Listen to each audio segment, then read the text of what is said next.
So our disposition series is going on.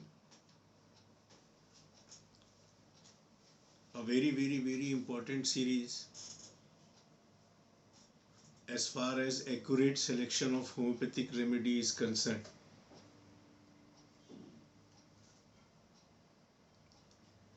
बहुत पहले अपन disposition होता क्या है, क्यों इम्पोर्टेंट होता है, इसके बारे में ज़रा बारीकी से बात की। फिर सेकेंड टाइम सेंसिटिविटी पार्ट 1 के फॉर्म में, फिर सेंसिटिविटी पार्ट 2 के फॉर्म में। इस तरीके से हम अलग अलग तरीके से डिस्पोजिशंस को समझने की कोशिश कर रहे हैं कि ये किस किस तरीके से हमारी रिपोर्टरी में, हमारे टेक्स्ट में, हमारी मटेरिया मेडिका में किस तरीके से दिया हुआ है, रूब्रिक्स के किस किस फॉर्म में वो है, उन रूब्रिक्स की चाबी उनकी की हम कैसे खोलें, उनको अपने क्लिनिक्स में कैसे समझें। These are very important things, और यही हम यहाँ करने की कोशिश कर रहे हैं। बट पॉइंट पे आने से पहले फर्स्ट ऑफ ऑल आपके माइंड को स्ट्रेटेंड करना बहुत ज़रूरी है, उसको एक लय में लाना बहुत ज़्यादा ज़रूरी है। तो उसकी फीडिंग के लिए कुछ अपन बात करेंगे जिससे कि आपका माइंड थोड़ा सा स्ट्रेटेंड अप हो, आपकी अंडरस्टैंडिंग बढ़े। इस सिलसिले में हम आज के टॉपिक की शुरुआत हिंदुस्तान के एक महान सेंट, हिंदुस्तान के एक महान वली, हिंदुस्तान के एक महान सिद्ध पुरुष के बारे में थोड़ी सी बात करेंगे, उनकी कही हुई बात को समझेंगे। ये वली थे, वली मीन्स वली मुस्लिम्स बोलते हैं, वली मतलब जो आदमी इनलाइटेंड हो गया, जिस आदमी ने अपनी यात्रा पूरी कर ली, अब उसका काम क्या है, दूसरों को एनलाइटेंड करने में मदद करना। तो ऐसी बंगाल में पिछली सदी में, या पिछली की पिछली 1800 या 1900, 1800 समथिंग 1800 की बात है, एक बहुत महान सेंट हुए, श्री युक्तेश्वर गिरि जी महाराज। पूरे वर्ल्ड में एक बहुत ज़बरदस्त ऑर्गेनाइजेशन चलता है इंसान के एनलाइटनमेंट में मदद करने के लिए, योगदा सत्संग सोसाइटी YSS, जिसकी स्थापना एक महान सेंट श्री परमहंस योगानंद जी ने की थी। उनके गुरु रहे हैं श्री युक्तेश्वर गिरि जी महाराज। उनका कहना क्या है, उनकी एक छोटी सी बात से आज का टॉपिक हम शुरू करेंगे। वो ये कहते हैं कि do not confuse understanding with a larger vocabulary. Understanding को, समझ को बिल्कुल भी इस बात से कंफ्यूज ना करें कि आपके पास लार्जर वोकैबुलरी है, आपने क्या कहते हैं, आपके पास शब्द संग्रह यानी कि वर्ड पावर, वर्ड्स की जमावट बहुत ज़्यादा है, बहुत आपने तोते जैसे चीज़ों को पढ़ लिया है, रट लिया है। इसको आप समझदारी से, अंडरस्टैंडिंग से कंफ्यूज मत करें।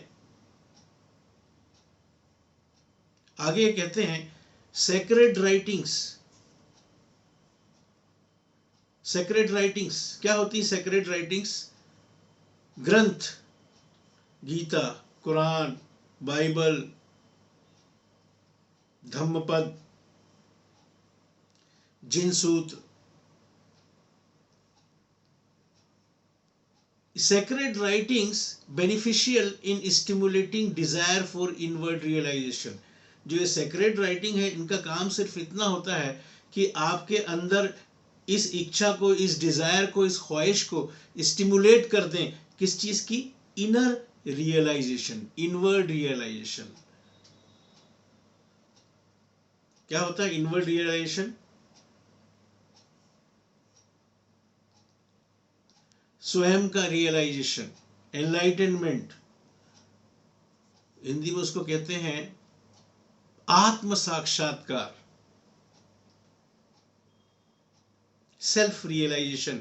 इसकी डिजायर को सिर्फ स्टिमुलेट करते हैं। एक बात ध्यान रखना, self realisation is the only गोल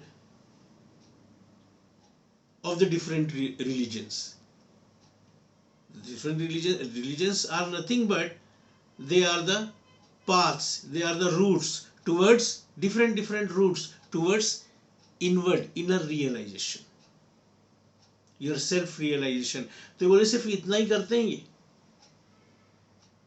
फिर ये तरीका बताते हैं कि if one stanza, सिर्फ एक स्टेंजा, तो जैसे खूब सारा पढ़ लेने के बजाय इफ वन स्टेंजा, आप सिर्फ एक स्टेंजा को पकड़ें एक टाइम में, एट अ टाइम, और स्लोली एसिमिलेट करें, उसको समझें, उसको जिए, उसको प्रयोग करें अपनी जिंदगी में।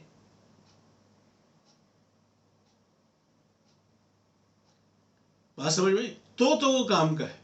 ये जो यहां बताए जा रहे हैं, हम उसी के संदर्भ में, उसी के कॉन्टेक्स्ट में बोल रहा हूं मैं आपसे, कि जो आपको यहां बताया जा रहा है उसको स्लोली एसिमिलेट करें, और एसिमिलेट करने का, उसको पचाएं। कैसे, क्या तरीका है पचाने का उसको? कि उसको प्रयोग मिले। ये आगे क्या कहते हैं? Continual intellectual study.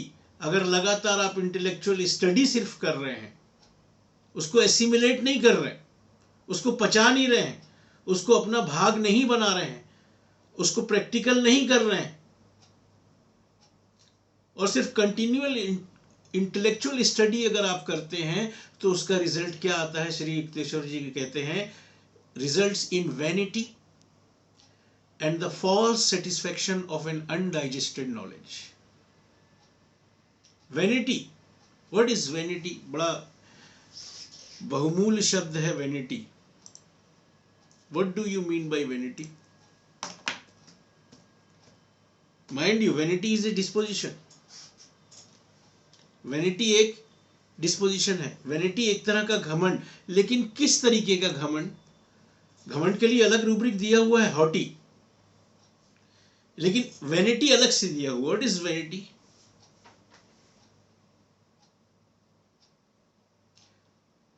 रूब्रिक दिया हुआ है, आप अपनी रिपर्टरी खोलिए, माइंड चैप्टर में खोलिए, वैनिटी।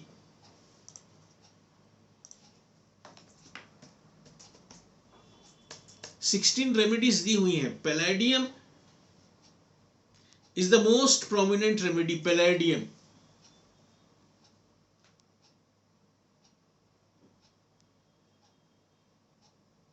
बाकी 16 remedies, there is merc sol is also, there is platina is also, Naxomica is also, Lycopodium is there, Belladonna is there, Carcinosin is there, Pulsatilla is there, Sulfur is there. There are 16 remedies given, but the most prominent remedy in this rubric, vanity, is Palladium, Palladium metallicum.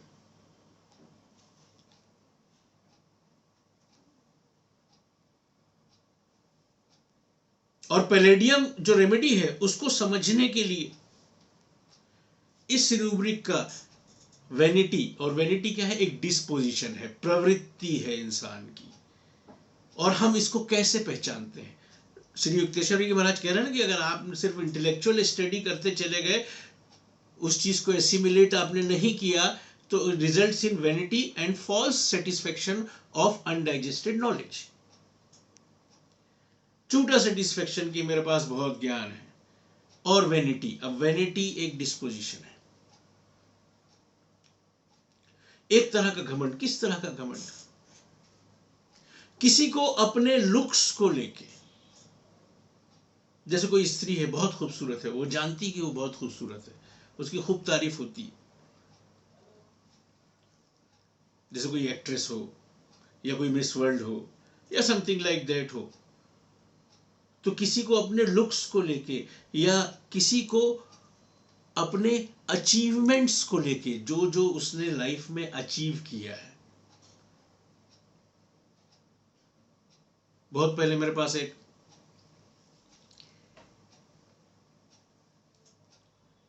IAS officer आए treatment के लिए,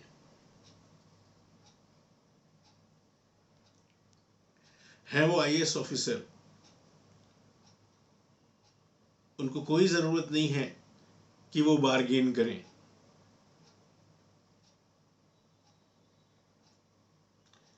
Still he was bargaining with fees, with my fees। और इसलिए नहीं कि पैसे की कमी है, इसलिए कि आदत डली हुई है कि हमको स्पेशल रिस्पांस दिया जाए, हमको स्पेशल इंपॉर्टेंस दिया जाए, हमको औरों से हट के ट्रीट किया जाए। यहाँ पे पैसों की कमी नहीं है बार्गेनिंग की वजह। कई लोग आते हैं जेन्युइन लोग, जिसके लिए हमारे क्लिनिक्स में व्यवस्था भी है कि हम डिस्काउंट्स कर देते हैं ऐसे लोगों को जो वाकई में जेन्युइन है। बट वहां पे उनकी डिमांड क्यों है? बिकॉज वो चाहते हैं कि उनको स्पेशल इंपॉर्टेंस दिया जाए, उनके साथ अलग हट के बिहेव किया जाए, उनको अलग ट्रीटमेंट दिया जाए, स्पेशल ट्रीटमेंट दिया जाए।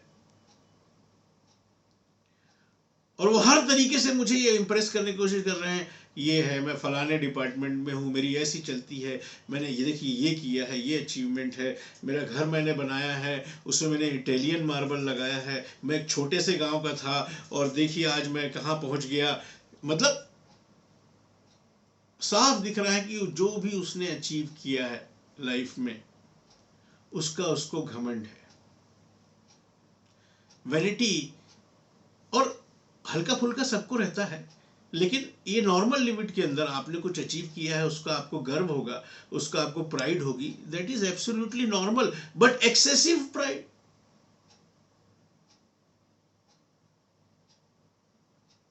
जहां आदमी बार बार इसको जता रहा है, जहां इसको बार बार शो ऑफ करने की कोशिश कर रहा है, और जहां उसको बड़ी जल्दी चोट भी लग जाती,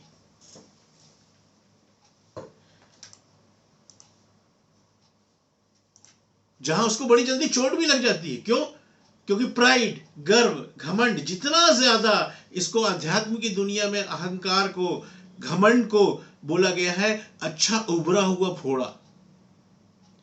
जितना उभरा हुआ होगा ये फोड़ा, उतना चलते फिरते टकराएगा और तकलीफ देगा।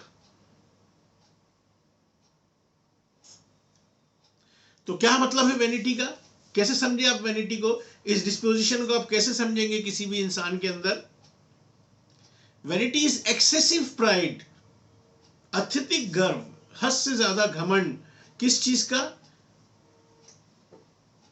और admiration of one's own appearance and achievements. या इस तरह के लोग जो हैं, या तो बैठेंगे तो आपको लगेगा कि खुद की तारीफ कर रहे हैं। Own admiration, excessive own admiration, अपने अचीवमेंट्स के बारे में, अपने लुक्स के बारे में, अपनी क्वालिटीज के बारे में,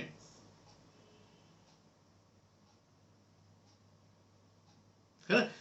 तो अब वैनिटी में ये सबसे ज्यादा किस मेडिसिन में पाई जाती है? ये वैनिटी, इस तरह की चीज बड़ा स्ट्राइकिंग हो,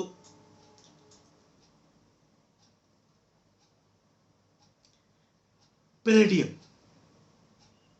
इसलिए पैलेडियम को समझना इस रूब्रिक से हो सकता है आप जिंदगी भर नहीं समझ पाए, जिंदगी भर आपकी यूज में नहीं आए ये पैलेडियम, लेकिन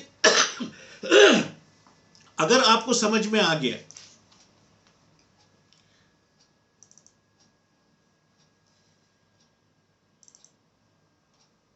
तो आप पैलेडियम का बहुत जबरदस्त इस्तेमाल कर पाएंगे। क्योंकि अभी जब मैं आपको बता रहा हूं तो आपके दिमाग में इस तरह के सारे लोग घूम गए होंगे जो आपके संपर्क में आते हैं, जो आपके कांटेक्ट में आते हैं, और जो आपके आगे गुजर चुके हैं, लेकिन जानकारी नहीं होने की वजह से आप चूक गए सिलेक्शन में। बड़े अच्छा इसका डिस्क्रिप्शन देते हैं डॉक्टर बोरिक अपनी मटेरिया मेडिका में। क्या बोलते हैं? और यहां माइंड यू, डॉक्टर बोरिक जब इटैलिक्स में कोई चीज बोल रहे हैं तो कहने का मतलब है कि ये रामबाण है, बहुत बहुत ज्यादा इंपॉर्टेंट है। क्या इटैलिक्स में लिखते हैं डॉक्टर बोरिक इसके पैलेडियम के माइंड चैप्टर में? लव ऑफ एप्रोबेशन, इटैलिक्स में लिखा हुआ है, love of approbation. What is approbation? प्रशंसा, तारीफ, love, they love it, they just love it. बहुत आसान है इनको पहचानना। ये सोशल मीडिया में अपने से रिलेटेड इस तरह की पोस्ट करते हैं कि आपको साफ दिखेगा कि they need admiration, they need approbation, they need तारीफ। या पेशेंट आपके सामने आके ऐसी बातें करेगा, वो अपनी तकलीफ के लिए आया है, उसको ये बताने की क्या जरूरत है कि मैंने फलाना काम किया, मैंने तो फलाना ये वो, क्या जरूरत है? Because palladium loves approbation. Palladium से ज्यादा प्रशंसा या तारीफ पसंद करने वाली दूसरी रेमेडी मटेरिया मेडिका में नहीं है। और भी हैं, पर this remedy is the most prominent remedy. और मैंने बोला ना, घमंड जितना ज्यादा उतना बड़ा फोड़ा, उतनी बड़ी चोट, और उतनी ज्यादा चोट। इसलिए इनको बुरा भी बहुत जल्दी लग जाता है। आगे डॉक्टर बोरिक लिखते हैं इसके माइंड चैप्टर में, प्राइड, और इटैलिक्स में लिखते हैं इजीली ऑफेंडेड। बहुत जल्दी इसके अहम को चोट पहुंच जाती है, जरा से में इसके अहम को चोट पहुंच जाती है। जरा सा किसी ने इंपॉर्टेंस नहीं दिया, बस बुरा मान के बैठ गए, लग गई चोट। या जरा सा किसी ने शान के खिलाफ बात कर दी कि तुरंत लग गई जम की चोट।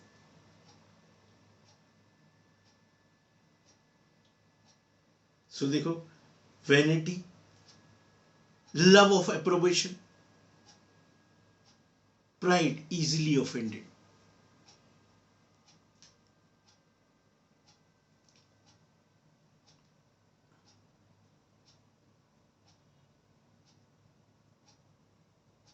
ठीक है ना? इसलिए ये लोग बहुत ज्यादा अलाइव होते हैं कंपनी में, लोगों के बीच में, जहां ये अपनी बातें कर सकें, अपने अचीवमेंट्स की बातें कर सकें, अपनी क्वालिटीज की बातें कर सकें, और वाहवाही लूट सकें।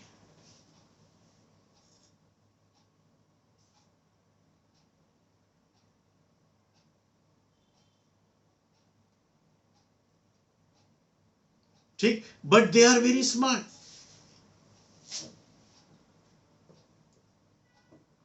बहुत पसंद होती है तारीफ, लेकिन तारीफ करके कोई बेवकूफ नहीं बना सकता इसको।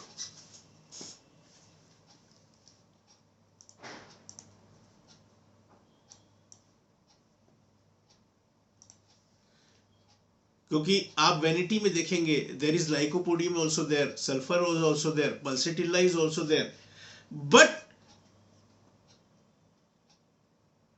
लाइकोपोडियम, सल्फर एंड पल्सेटिल्ला,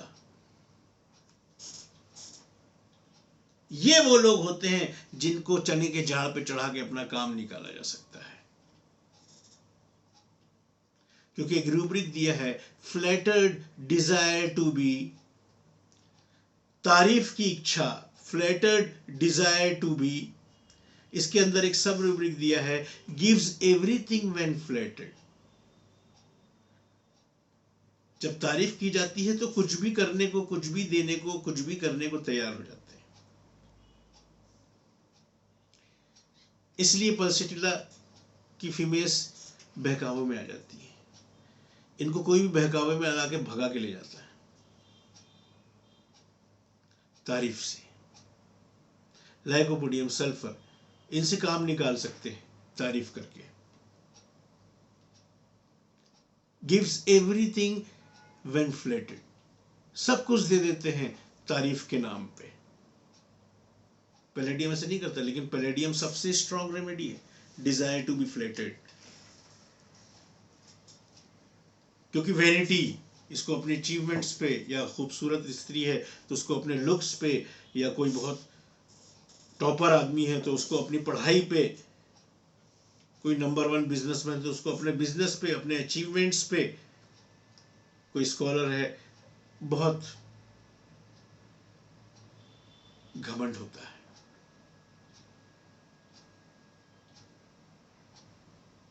बना व्यक्तित्व कैसा होता है पैलेडियम का, और वैनिटी ये रूब्रिक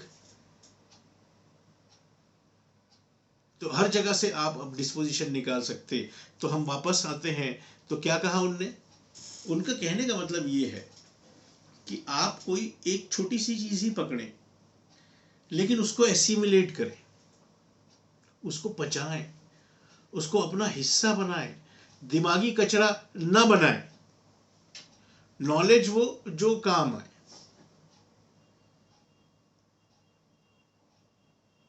ठीक, तो देखो अब इनकी बात में भी एक बड़ा इंपॉर्टेंट बात डिस्कस हो गई और एक बहुत ही इंपॉर्टेंट डिस्पोजिशन डिस्कस हो गया। आज हम ये करने वाले नहीं थे, लेकिन वो बात से बात निकल गई और एक वेरी इंपॉर्टेंट डिस्पोजिशन कि ये होता क्या है और इसको हम कब पकड़ेंगे, ये कब हमारे समझ में आएगा और कब बड़े स्ट्रांग, याद रखना स्ट्राइकिंग होना चाहिए। ये तो कौन है जिसको अपने अचीवमेंट पे गर्व नहीं होता, सबको होता है, होना भी चाहिए। मेहनत की है सामने वाले ने, कुछ अचीव किया है, बट एक्सेसिव प्राइड,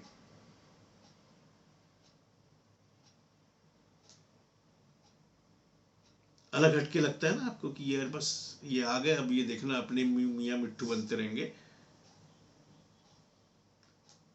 बस वाह वाह वाह वाह करते रहे लोग बात।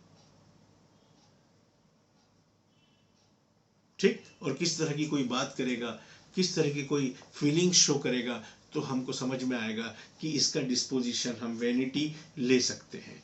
Disposition are very important. अभी कुछ दिनों पहले कहीं से ट्रीटमेंट के लिए एक डॉक्टर साहब आए, वो कहने लगे सर जब से आपके लेक्चर सुन के डिस्पोजिशन और इस पर ध्यान देने लगे हैं, हमारी प्रैक्टिस बहुत एक्यूरेट हो गई है, रिजल्ट्स बहुत ज़बरदस्त हो गए हैं। बस यही तो इसका उद्देश्य है, इन क्लासेस का उद्देश्य ही यही है कि होम्योपैथी की ताकत, होम्योपैथी का पावर लोगों को पता चले। जब लोग वह खुद यूज करते हैं,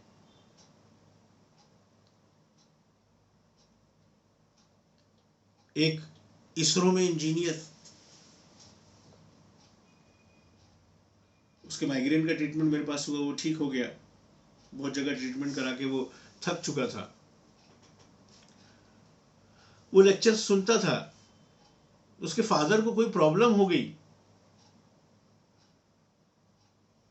और उसने सिम्टम्स वगैरह देख के मिला, कोई रेस्पिरेटरी प्रॉब्लम हो गई थी, खांसी बहुत ज़्यादा हो गई थी, जैसा भी दिक्कत हो रही थी, बुखार हो रहा था, ये हो रहा था, वो हो रहा था, टेस्ट रिपोर्ट्स में ये आ रहा था, वो आ रहा था, बड़ी दिक्कत हो रही थी, एलोपैथी में वो एंटीबायोटिक ये सब चीज़ें चल रही थी, लेकिन कोई खास रिजल्ट नहीं आ रहा था, तबीयत बिगड़ रही थी, और उसने लेक्चर सुन के ब्रायोनिया प्रिस्क्राइब किया, वो ठीक हो गए। और वो बड़ा आश्चर्यचकित होकर मुझे कॉल किया, बोला सर मैंने देखा इस चीज़ का कि सही तरीके से प्रयोग किया जाए तो कितने अच्छे रिजल्ट्स मिलते हैं। ओके, और क्रॉनिक केसेस में, बड़े केसेस में तो डिस्पोजिशन की अंडरस्टैंडिंग आपको बहुत ज़्यादा ज़रूरी है। ठीक, तो आज हम कुछ खास तरह के डिस्पोजिशन समझेंगे। एक तो अभी अपन ने बात करी vanity, desire to be flattered, ये क्या होता है, गिव्स एवरीथिंग व्हेन फ्लैटर्ड।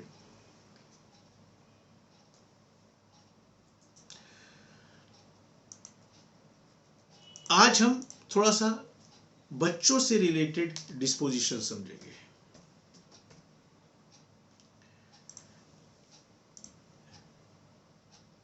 बच्चों के ट्रीटमेंट के लिए भी बहुत सारे आते हैं, और अगर कोई क्रॉनिक प्रॉब्लम्स अगर लेके आ रहा है, खास तौर से आजकल के टाइम में जब इंसान मटेरियल की दौड़ में, भौतिक सुख सुविधाओं की दौड़ में ही पूरी तरीके से अपने आप को कॉन्सेंट्रेट कर चुका है।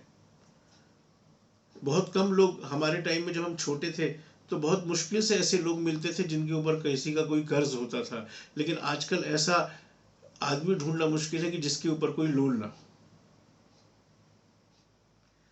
कर्ज में फंसे हुए लोग, भौतिक सुख सुविधाओं के पीछे दौड़ते हुए लोग अपने ही इतना उलझ जाते हैं अपनी इच्छाओं के पीछे कि अब वो परंपरा खत्म सी होती जा रही है, वो कस्टम खत्म सा होता जा रहा है कि जब लोग बाग अपने बच्चों को बचपन से कुछ अच्छी मॉरल और रिलीजियस टीचिंग्स दे पाए, जिससे कि उनका जिंदगी से लड़ने का और जिंदगी को फेस करने का बेस मजबूत हो पाए, और वो अपने हायर पर्पसेस को पर्पस ऑफ एग्जिस्टेंस को, हायर पर्पस ऑफ एग्जिस्टेंस को अचीव कर पाए। ऐसा लोगों के पास वक्त ही नहीं होता है। तो आप अक्सर देखते होंगे कि जरा सा रिजल्ट फेल क्या आ गया, या जरा सा टीचर ने पीट क्या दिया, या जरा से मम्मी ने मोबाइल देने से मना क्या कर दिया, कि आत्महत्या कर रहे हैं बच्चे। फेस ही नहीं कर पा रहे हैं वो लाइफ को।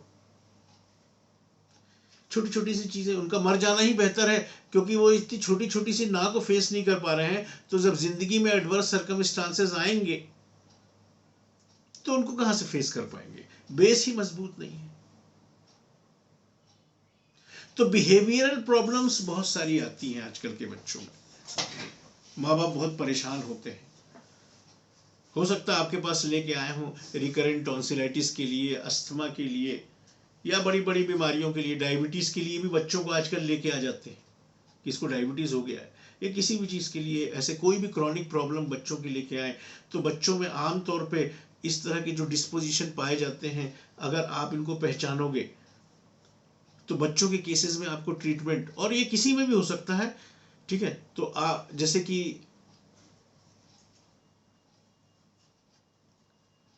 एक आम चीज जो माँ बाप शिकायत करते हुए मिलते हैं कि सर ये कहना नहीं सुनता है, इसको किसी भी चीज के लिए करने के लिए मना करो ये वही काम करता है, हाँ हाँ बोल देगा लेकिन करेगा अपने मन की, बिल्कुल कहना नहीं सुनता है। और ये बड़ा स्ट्राइकिंग हो, इस चीज से माँ बाप तंग हो, इस चीज से माँ बाप परेशान हो। तो हमारे पास रूब्रिक दिया हुआ है, डिसओबीडियंस चिल्ड्रन।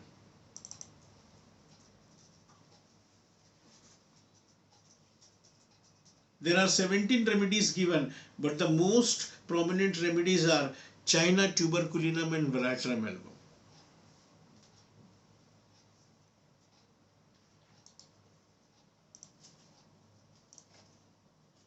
कहना नहीं सुनते हैं बच्चे, डिसओबीडियंस बहुत ज्यादा प्रोमिनेंसी में है। और यहीं पे मां ने ये भी बोल दिया, और अभी उस दिन क्या हुआ डॉक्टर साहब, इसका 1 घंटा फिक्स है पढ़ाई का, कि भैया 1 घंटा तू पढ़ लेगा, उसके बाद तेरे को गैजेट्स दे देंगे 1 घंटे के लिए, कि तू मोबाइल में गेम खेल सकता है या अपने कंप्यूटर में बैठ सकता है, अपनी मर्जी का कुछ ऐसा कर सकता है। अभी उस दिन ये 15 मिनट पहले ही उठ गया और कहने लगा कि अब मेरी इच्छा नहीं हो रही, मेरे को अभी मोबाइल दे दो। तो मैंने सिर्फ इतना बोली, नहीं अभी 15 मिनट तुम्हारे बाकी हैं। बस उतने में जोर जोर से बहस करने लगा मेरे से, चिल्ला चिल्ला के बात कर रहा है अपनी मां से, तू तड़ाक कर रहा है।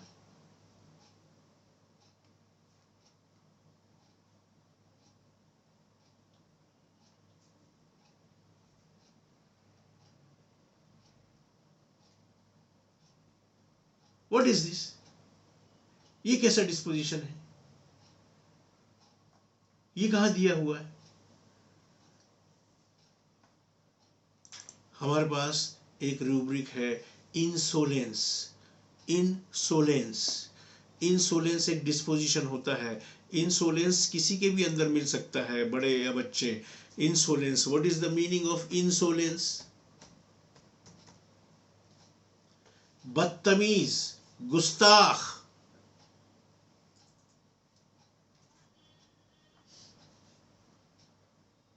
कोई तुम्हारे क्लिनिक में, डॉक्टर के चैम्बर में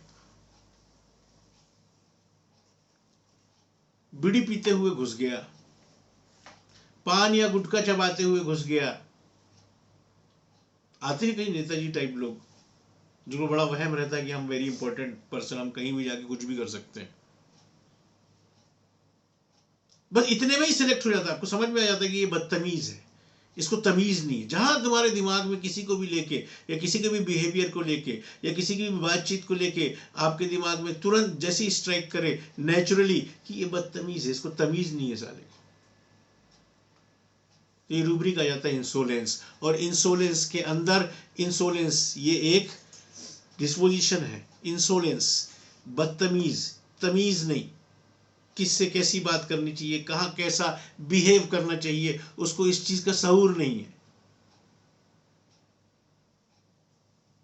और इंसोलेंस के अंदर ही एक सब रूब्रिक दिया है, इंसोलेंट चिल्ड्रन।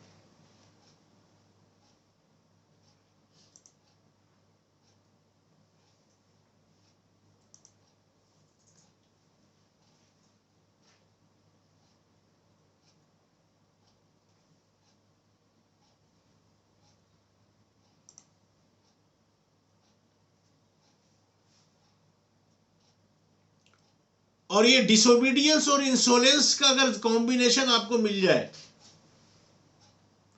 कि कहना भी नहीं सुनता और ऊपर से बदतमीज भी है, जबान लड़ाता है, तू तड़ाक से बात करता है, जोर जोर से चिल्ला चिल्ला के बात करता है, तमीज नहीं है इसको कि अपनी मां से कैसी बात करनी चाहिए,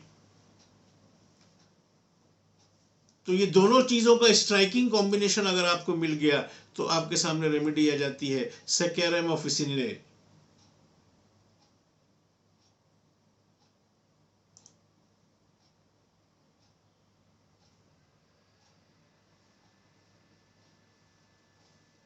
और इसी इंसोलेंस चिल्ड्रन के अंदर एक और सब रूब्रिक दिया हुआ है, always demanding explanation from parents, single remedy Causticum. नहीं आपने ऐसा क्यों किया, आपको तो जवाब देना ही पड़ेगा। बोले बताओ साले, हमारे बाप ने आज तक हमसे जवाब नहीं मांगा और ये हमसे जवाब तलब करता है कि नहीं आपको तो जवाब देना ही पड़ेगा, आपने ऐसा क्यों किया। पेरेंट्स से बच्चे हमेशा एक्सप्लेनेशन की डिमांड करते हैं, आपको एक्सप्लेनेशन देना पड़ता, नहीं तो तू तड़ाक पे उतर जाते हैं, तू मैं करते हैं, जबान लड़ाते हैं।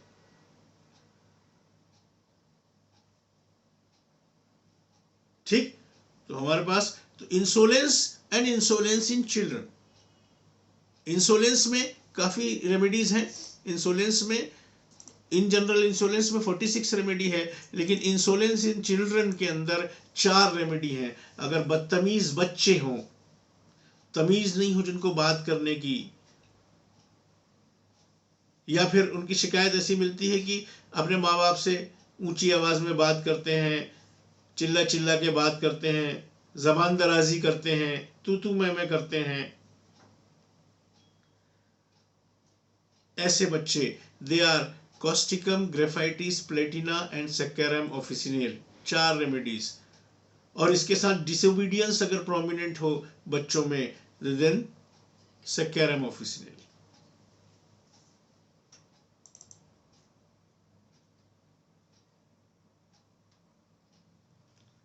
लायर, झूठ, झूठ बहुत बोलता है।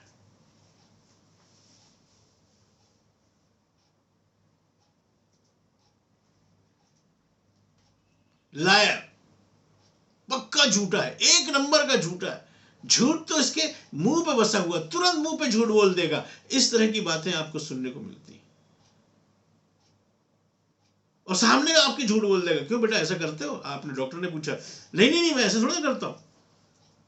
अरे देखो अब आपके सामने ही झूठ बोल रहा है, उसके पापा या मम्मी बोलेंगे ऐसा झूठे, स्ट्राइकिंग हो झूठा।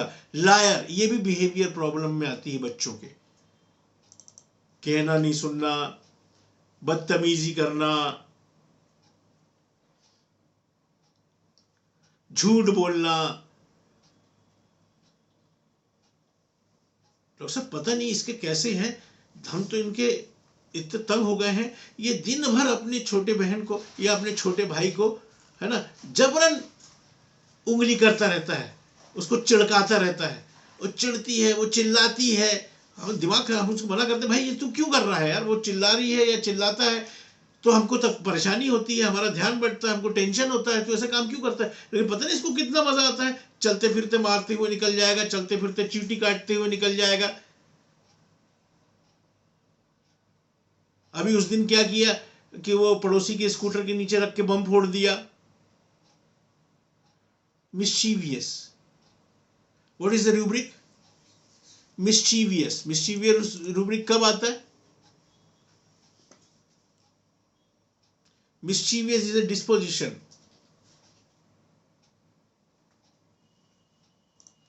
What do you mean by mischievous?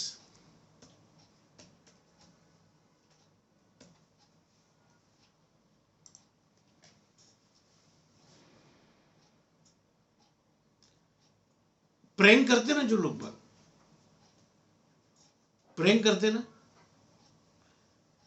दूसरों को परेशान करके, दूसरों को तंग करके, खेल खिलवाड़ में जिनके मजे लेने की प्रवृत्ति होती है। कॉजिंग और शोइंग, कॉजिंग और शोइंग अ फॉन्डनेस, इनको बहुत पसंद होता है क्या करना? For causing trouble in a playful way, परेशानियां पैदा करना खेल खिलवाड़ में। शरारती, खुराफाती, जिसको अपन क्या बोलते हैं? बहुत खुराफाती, जानबूझ के ऐसे काम करता है, जानबूझ के, उसको मालूम है कि इस बात से चिढ़ते हैं तो जानबूझ के वही काम करेगा, जानबूझ के वैसी आवाज निकालेगा, जानबूझ के वैसे मुंह बनाएगा। मिलते हैं।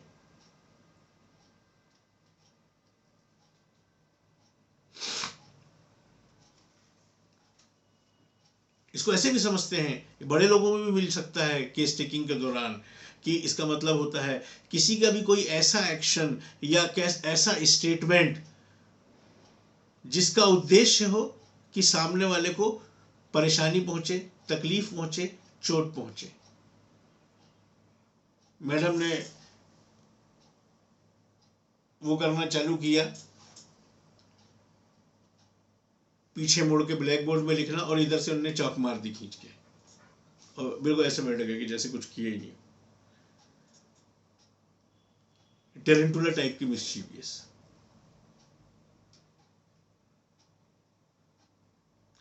करके छुप जाने वाले लोग। अच्छा ऐसा हो गया, पर यार देखो कैसे लोग हैं यार, टेरेंटुला ऐसे काम नहीं करना चाहिए, और खुद करके बैठा हुआ है।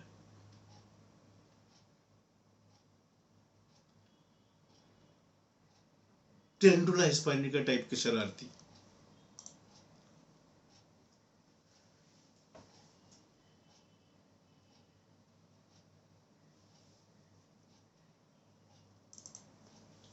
समझ में आई? तो शरारती, खुराफाती, जिसको भी बात सुन के, जिसके बारे में, जिसके भी, चाहे बच्चे हो तो उनके माँ बाप से सुन के, या किसी पेशेंट की कहानी सुन के आपके दिमाग में आया कि यार ये बहुत शरारती इंसान है। लोगों के मजे लेने की जिसकी बहुत आदत है, चाहे प्रैंक करके, चाहे कमेंट करके, चाहे चोट पहुंचा के, इनको बड़ा मजा आता है।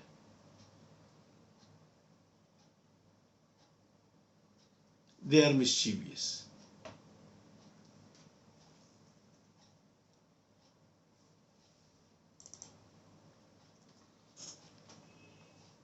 एक और डिस्पोजिशन जिससे लोग बाग, खासतौर से बच्चों में, बड़ों में भी बहुत पाया जाता है, मॉरल फीलिंग वांट ऑफ। एक मैंने बताया था सेंसिटिव टू मॉरल फीलिंग, जिसको सही गलत के प्रति बहुत संवेदनशील होते थे, वो बहुत सेंसिटिव होते थे कि नहीं यार ये गलत काम हम नहीं करेंगे।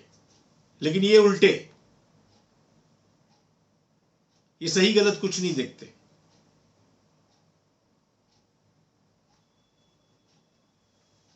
जिनको आपको दिल हो ऐसा बोलने का, देखो तुमको ऐसा करना चाहिए था क्या, वो बेचारे को कितनी परेशानी हो गई, इनको कोई फर्क नहीं पड़ रहा।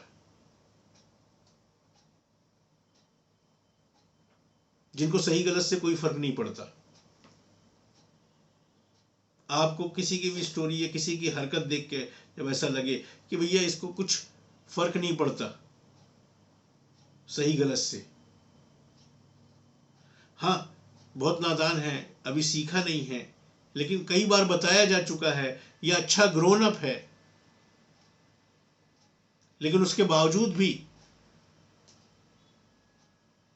जो सही गलत का ध्यान रखे बिना काम करे कि यार ये ठीक है और ये ठीक नहीं है, ये करना चाहिए, ये इस चीज़ की मनाही है, चाहे वो कानूनन मनाही हो, चाहे वो सोशल मनाही हो, चाहे वो रिलीजियस मनाही हो, चाहे कोई सी भी मनाही हो। अनैतिक, इमोरल काम करने वाले लोग, moral feeling want of.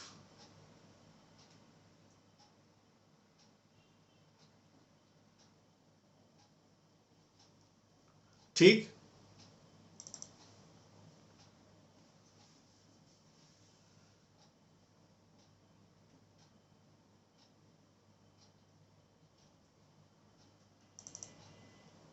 Rudeness,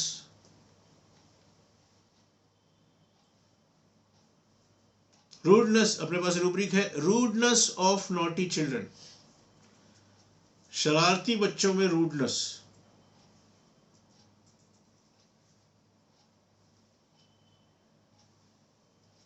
rudeness in general आप समझे इसको रूखा व्यवहार।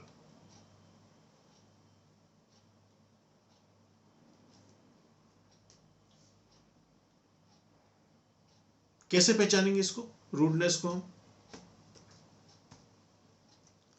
अपने पास एक ये भी डिस्पोजिशन वाले लोग आते हैं, सेंसिटिव टू रूडनेस, अपने पास ये भी रूब्रिक है।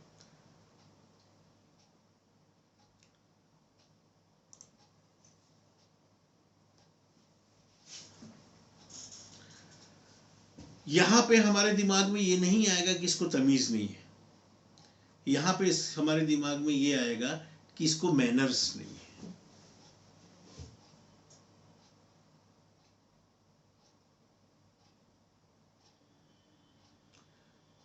कोई बच्चा आया है और अच्छा 6-7 में पढ़ता है, बड़ा है, 11-12 में पढ़ता है, वो आया है ऐसे ही आपके क्लिनिक में बैठा हुआ है मम्मी फादर के साथ, उसी को दिखाने लाए हैं, आप उससे बात कर रहे हो लेकिन वो अपने मोबाइल गेम में व्यस्त है,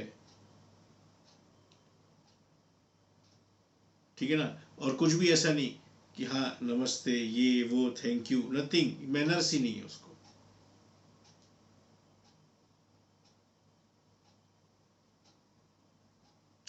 डिसकर्टियसनेस या रफनेस, रूखापन,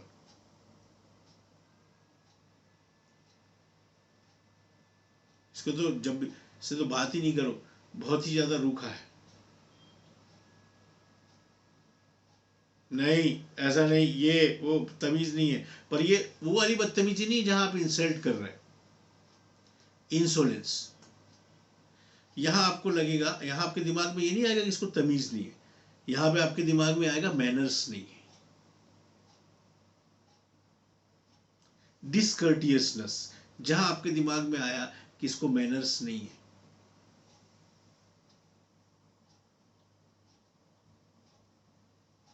तो आपके दिमाग, या रूखा व्यवहार है।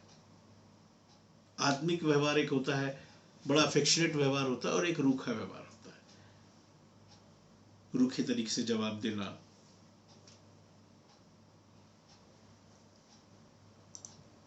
तो ये भी एक बच्चों में बिहेवियर प्रॉब्लम पाई जाती है, ये अलग अलग बच्चों में और बड़ों में भी, लेकिन बच्चों में जो बिहेवियर प्रॉब्लम प्रोमिनेंटली पाई जाती हैं, शरारतीपन, मिस्चीवियसनेस हो गया, इंसोलेंस बदतमीजी हो गया, डिस्ट्रक्टिवनेस,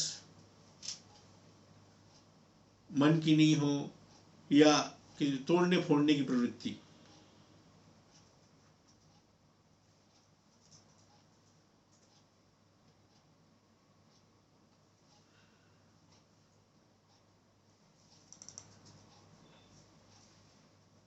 बड़ा बदतमीज बच्चा है डॉक्टर साहब, जिसको गुस्सा है, इसके मन की नहीं होना तो मुझे ही मारने लगता है, सुना था ना इसकी मम्मी बोल रही थी यहाँ पे, हमें ही मारने लग जाता है, इसके मन की नहीं हो तो तुरंत हाथ चलाता है, या इसको गुस्सा आ जाता है तो ऐसे हाथ छोड़ने की प्रवृत्ति। हमारे पास रूब्रिक दिया हुआ है, स्ट्राइकिंग करके रूब्रिक है माइंड में, और उसमें दिया हुआ है striking in children. There are 18 remedies, but the most prominent remedy are chamomilla and cina. जहां जिद पूरी नहीं हुई, जहां मन की नहीं हुई, कि तुरंत हाथ पांव चलाने लगना।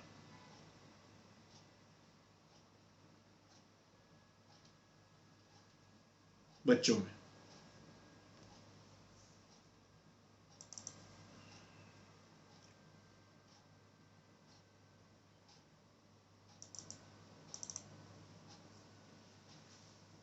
और जिसको सर्टिफाइड सब लोग कहने लगे कि ये हर तरीके से बिगड़ चुका है, ये बिगड़ा बच्चा, अब ये इसकी सुधर नहीं सकता, सारे उल्टे काम, सारे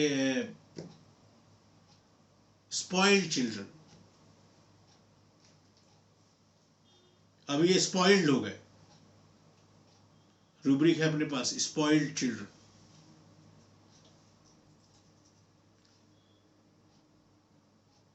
देयर आर 7 रेमेडीज। ओपीएम है, सल्फर है, लाइको है, बराइटा कार्ब है, अमोनियम कार्ब है, मॉइस्चस है, पेरिस क्वाड्रिफोलिया है। तो इन डिस्पोजिशंस को समझकर आज के दौर में हम माँ बाप की भी बहुत मदद कर सकते हैं। ये डॉक्टर साहब बहुत बहानेबाज है, बहुत। बस स्कूल जाने के नाम पे इसका पेट दुखने लगता है बस, और फिर बोल दिया ठीक है आज मत जाओ, उसके बाद 1 घंटे बाद 1.5 घंटे बाद सब ठीक, अपना खेलना कूदना चालू।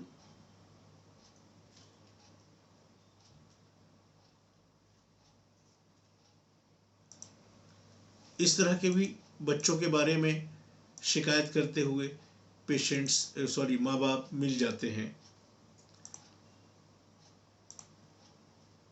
और हमारे पास रूब्रिक है फेनिंग। रूब्रिक क्या है? फेनिंग टू बी सिक।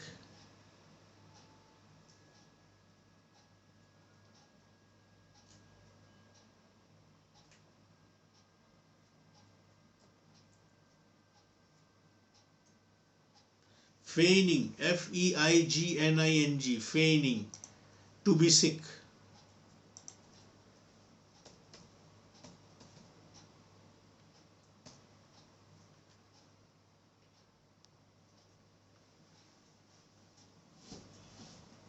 वो क्या मतलब, क्या होता है फेनिंग का?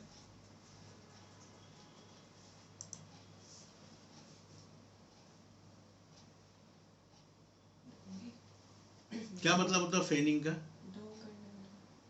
अक्सर हस्बैंड भी कई बार शिकायत करते हुए अलग से जब आप बुला के पूछो, अक्सर क्या होता है, अगर हस्बैंड आते हैं दिखाने के लिए तो साथ में वाइफ आती है, और वाइफ आते हैं तो हस्बैंड आते हैं दिखाने के लिए साथ में। तो पेशेंट से बात होने के बाद जब हम उनके अटेंडेंट से पूछते हैं, और अगर वो बोले डॉक्टर साहब काम वगैरह के मामले में बहुत बहानेबाज है, जब मेहमान आने वाले रहेंगे या जब ज़्यादा काम होगा या मेरे इन लॉज आ जाते हैं तो अक्सर क्या कहते हैं, ये बहाना करके पड़ जाती है कि मेरी तबीयत ठीक नहीं है, मेरा सर दुख रहा है।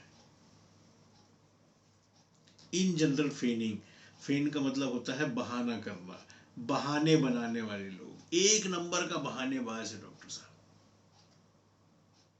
The rubric is फेनिंग। और बच्चे अक्सर बीमारी का बहाना बनाते हैं, औरतें अक्सर सर दर्द का, पेट दर्द का, बच्चे सर पेट दर्द, तबीयत खराब का बहाना, क्योंकि किसी के माई के इलाज में दम नहीं है कि चेक करके बता दे कि पेट दर्द हो रहा है कि नहीं, ऐसी कोई मशीन नहीं बनी है कि नहीं है? तो अक्सर बहानेबाजी। तो इस तरह का अगर कोई प्रोमिनेंट कैरेक्टर आपको मिल जाए तो आपको मालूम होना चाहिए कि आपके पास ये बहुत ज़बरदस्त रूब्रिक है, फेनिंग टू बी सिक। किस चीज़ का बहाना करने वाले लोग? बीमारी का बहाना। और सबसे 18 रेमेडीज दी हुई है फेनिंग टू बी सिक में, जिसमें सबसे ज़्यादा प्रोमिनेंट है पल्सेटिल्ला एंड टेरेंटुला।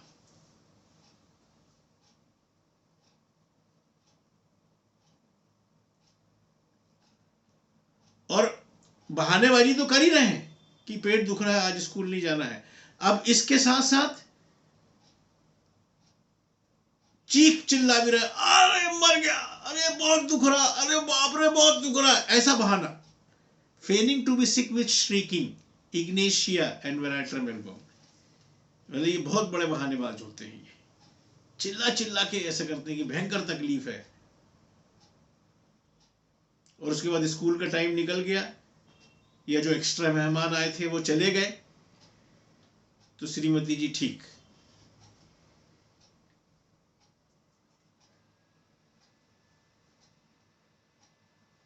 सुबह ही डॉक्टर साहब मेरी बहन लोग आई थी अपने हस्बैंड के साथ, तो ये सर दर्द का बहाना करके पड़ गई, मेरे को बाहर से खाना मंगा के उनको खिलाना पड़ा।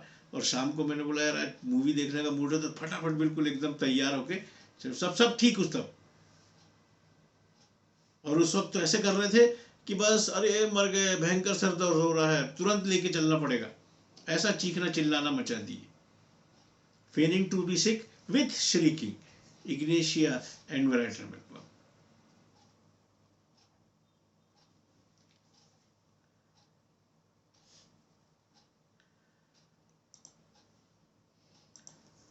सो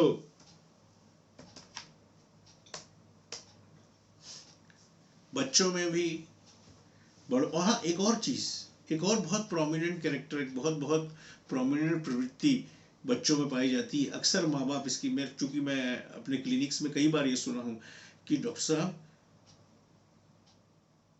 इतना दुबला पतला है, लेकिन पता नहीं इतनी एनर्जी इसमें आती कहाँ है, कहाँ से है, 1 मिनट को तो चैन से बैठ जाए।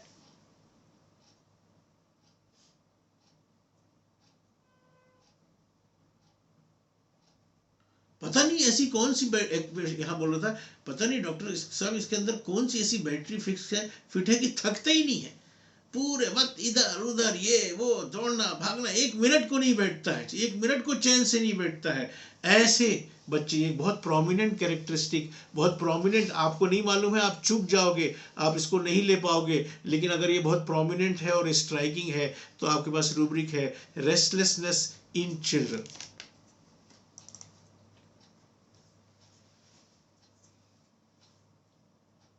बेचैन आत्मा, कभी चैन से नहीं बैठेंगे।